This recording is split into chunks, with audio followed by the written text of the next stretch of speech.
Imagine I have a beautiful tree that's filled with oranges. And I ask myself, what is the orange made of? How do I answer that question? Well, I want to look deeply inside the orange, so I magnify it. And I magnify it again, and if I keep on doing it, deep inside, sooner or later, I begin to see molecules come into view.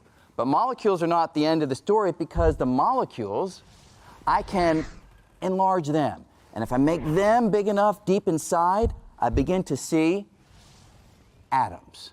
Atoms are not the end of the story, too, because we have electrons zooming around the nucleus. Deep inside, mostly empty space in the atom, but deep inside, we see the nucleus. So if I grab that and magnify it, I see that the nucleus is itself made of particles, neutrons and protons. And if I grab one of the neutrons and magnify it, I find yet further particles, little tiny quarks inside. Now that is where the conventional ideas stop.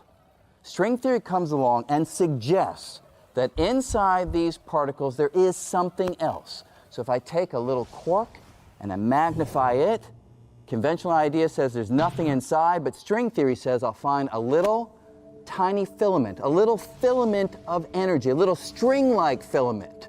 And just like the string on a violin, I pluck it and it vibrates, creates a little musical note that I can hear. The little strings in string theory, when they vibrate, they don't produce musical notes, they produce the particles themselves. So a quark is nothing but a string vibrating in one pattern. An electron is nothing but a string vibrating in a different pattern. A neutrino,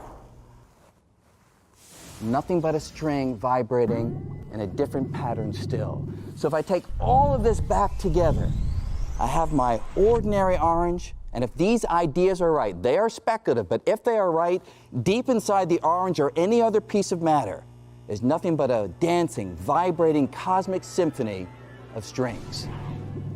That's the basic idea of string theory.